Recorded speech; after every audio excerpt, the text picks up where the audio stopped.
And 2 points for the winner in the Blitz in the tie breaks, 1 point for the loser overall. And here we go. Here we go. It's the King's Pawn opening from Anish Giri. No more English opening, and it's the Sicilian instead. This is very standard stuff. This is the opening repertoire that Carlsen was relying upon in the 2018 World Championship against Caruana. So lots of trades early on. Now Black's queen coming out, putting some pressure on White's knight in the middle of the board. Now, okay, White coming up with a temporary piece sacrifice. Magnus raising his eyebrows. The White bishop there is attacked. So if Black's knight was captured, White's light square bishop would have dropped off. Anish Giri, he must have hit Magnus Carlsen with this opening surprise. The world champion slightly frowning. He's confused. Black is a piece up, but he can't preserve his piece. Black's extra knight in the middle of the board will drop next. If it moves, then the Black queen would fall prey to White's dark squared bishop. So that's a pin, and quite an annoying one for Magnus to face. And this line has actually been played before in 2000 between Daniel Campora and an internet, I think, grandmaster Hatan Batar from Mongolia, I think. Yeah. So strong players. Very strong players. Okay, and in that particular game, Black responded with supporting the knight with a pawn. Okay, so Black's e-pawn can push forward and defend the knight in the centre. That won't preserve the knight long-term, but it does cling on one more move to that knight. So maybe you can take advantage of that move. What is Magnus doing with his mouse? He hasn't clicked on any squares. He hasn't clicked on any pieces yet. He's about to give up his queen. Is that right? Oh, my God, Magnus Carlsen has just given up his queen. What? He's going to get 3 pieces in return. But look at this. The Black Knight, I said it was pinned. It cannot move. It stepped back, capturing a bishop. And then White's bishop took a queen. Right now, it's a crazy imbalance. White has a queen.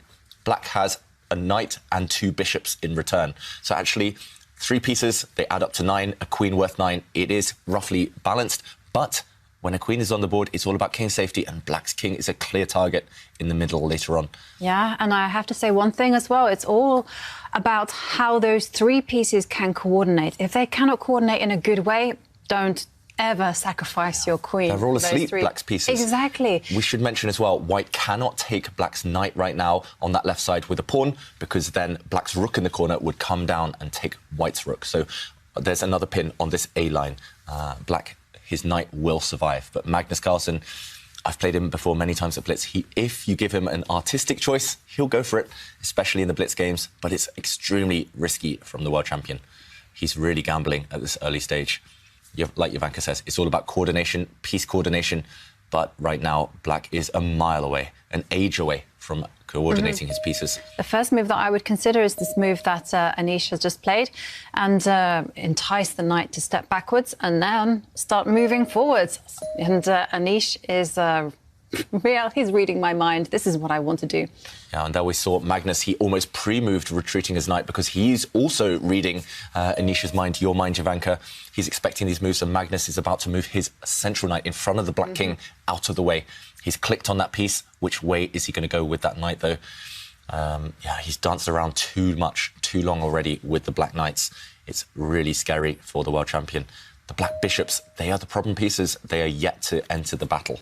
Okay, and Anish Giri driving the knight backwards, attacking it, and the knight has a big problem. It has to move to the edge of the board.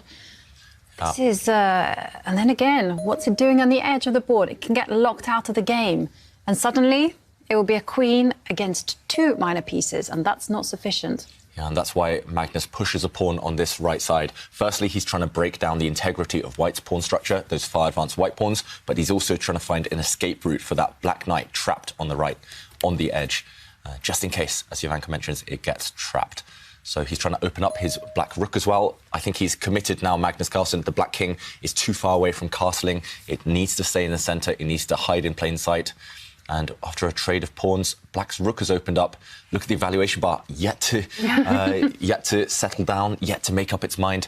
The reason I don't like this at all from Anish Giri is because Black is now maybe got a target. Black is going to try and attack the White King. Look at this. He's pushed a pawn forward, daring Anish Giri to play en passant, which has just happened, capturing the pawn as if it just moved one square. So you can sometimes prevent your opponent from bypassing your own pawn. But Magnus now has opened up his light squared bishop, which was previously asleep. And now look at this. developing his rook across the board horizontally. That's rare. That's rare. Unique. But I do think that white can copy as well. So he can get inspired by black's last move and also move his rook on the same line, 2 squares, and try to use the third row. And Anish goes for a different option where he just locks out this black rook. And Magnus, wow, he is playing aggressive chess. He pushes his pawn forward, attacking the knight, driving it backwards, and saying to Anish, hey, every capture that you make is going to suit my pieces. But look at this, Ivanka, because look at White's pawns right now. He's thrown everything forward. All of White's pawns are on the 4th rank. There's also one on the 6th rank. He's not caring at all about pawns, neither side about pieces of pawns. They're not even counting, I think, anymore who's ahead in material. Right now, that white pawn is attacking black's rook on the edge of the board. That pawn can actually just be taken by a black knight, but then white would gain time attacking the black pieces and forcing the black pieces backwards. So Magnus Carlsen, he's given up his queen already. Is he going to ignore his rook as well? Or is he going to move his rook? Is he going to take a pawn? So many choices for the world champion. This position is just crazy. I think even in the 2 players' minds, they are not sure who has the advantage. I'm definitely not sure. The evaluation bar is definitely not sure. This one is one of the wildest chess games I've seen probably ever, but definitely throughout the tour. Yeah, and I can tell you, top engine choice is knight take, capture the pawn. Second is for black just to ignore the rook and just capture the knight. Yeah. OK, he takes the pawn, so he goes for the recommended move, and now after white gives up a pawn with the check, black recaptures, and now white's knight has jumped in. Magnus is under check. We see on his screen the king is highlighted. Wow. That just shows it's check, but he's getting ready to click his dark square bishop and take that white knight. And it looks like it's happened. The black bishop took a knight, and Anish had pre-moved to recapture with the white queen. That happened instantly, and now the black knight retreating. It's still 2 knights and a bishop for the white queen, so roughly material balance.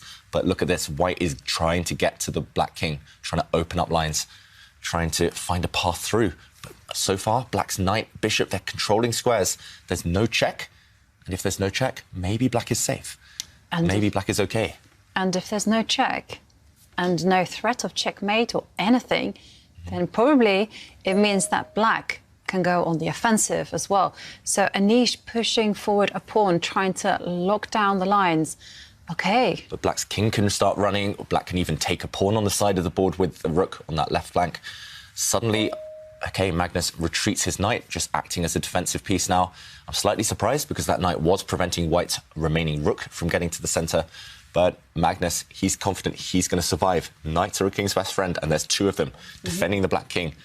And Magnus is just saying, hey, those 3 pieces will defend the black king, and the rooks, they're going to start targeting those weak pawns on the left and the right. Yeah, those 2 black rooks, they're developing not in the way we normally see in chess. Normally we see the king castle and then the rooks come to the centre. Those rooks are developing up and down the board. And actually, I just did a quick count. Black is 1 point up. If we talk about pawns, pieces, black is a pawn up. So after all of that kind of tactical melee, it's looking good for Magnus Carlsen. And Anish, he lifts his rook up the board. What's the plan? Maybe a defensive manoeuvre.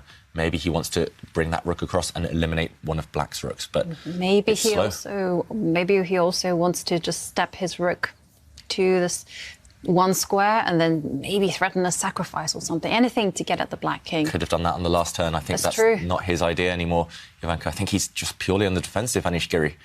But Magnus Carlsen, he's going to move one of his rooks. I'm not sure which one, but he's going to move one of his rooks. Oh, no, he moves his king.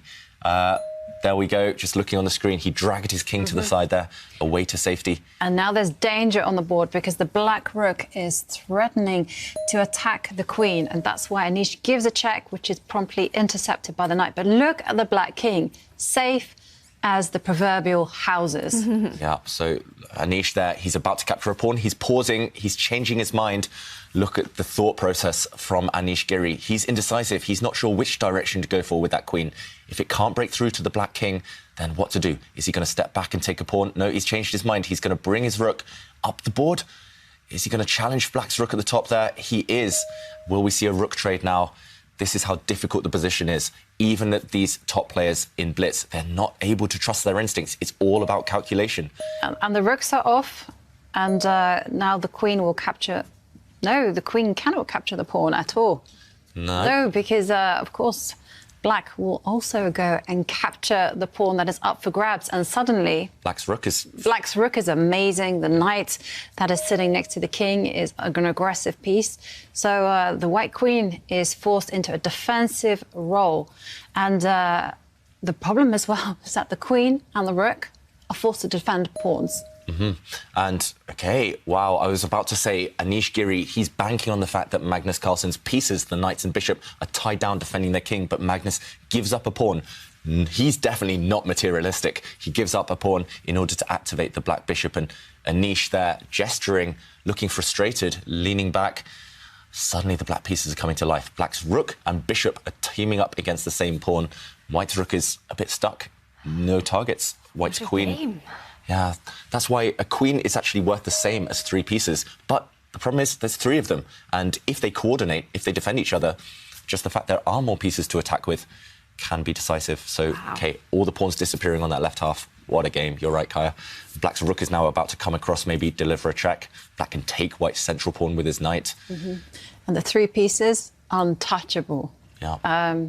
The 3 musketeers. Yeah, Exactly. totally. And the rook is just there. Its sole job on the board is just to gobble up the pawns. So Anish dropping to nearly under a minute left on his clock. Yeah, both players now around the minute mark.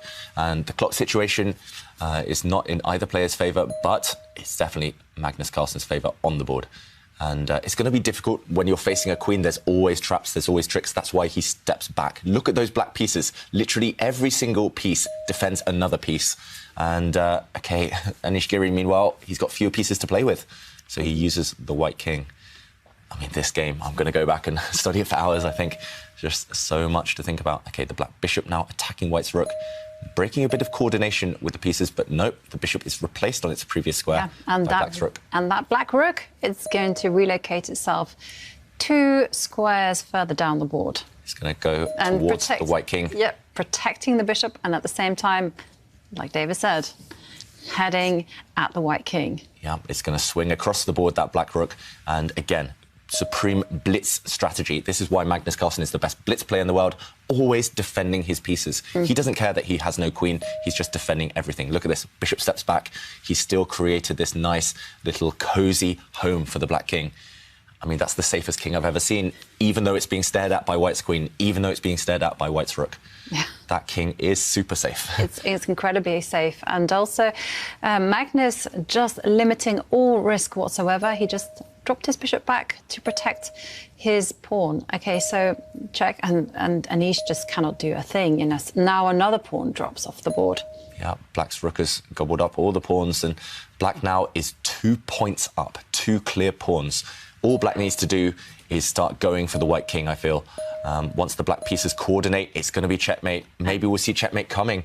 The black pawn can push forward to attack the white queen. OK, Magnus just steps back with his rook. Deadly threat now of checking the white king from the front with the black rook. Also, for black's knight to jump in towards the white king, it's game over, I think. That white king is doomed. There's going to be no way to save this game. Magnus just needs the finishing touches now. The black knight can come into the attack. Yeah, I was going to say the black knight, but Magnus says, OK, it's fine. I can just push my pawn. And again, every single one of Magnus's pieces are protected. Yeah, it's as if the black king has got all his clothes on. The white king, look at it. It's naked. It has no protectors, no defenders around it. It's feeling really vulnerable right now. And the white queen has found a safe square, but not for long. No. Black's rook can give a check here in 2 different ways, 2 different directions. He steps back, just, again, protecting everything, over-protecting everything, just in case. And well, Magnus is just really perfecting the art of, I was going to say suffering, making his opponent suffer. And look at this black pawn, this lone black pawn. The pieces are all perfectly placed for black, so use your pawns now to create the threats. And white just trying to get to the black king, but nothing Anish can do here. Black's king is too safe. And, OK, 1 threat on the board. White's queen is trying to take that black rook because there was a pin. It was undefended, so Magnus again defends everything. He defends his black rook, and he attacks white's rook, gaining time. And now the knights finally start to mobilise. They've protected each other for so long, but they will finish off this game. And Here it comes. The pawn is closing in on its destination. And another check. And just look how this is just an exercise in dominance. Now it's a queen on the board, and that's it. Game over. Magnus Carlsen wins the first tiebreak game. And what a game. It was impressive.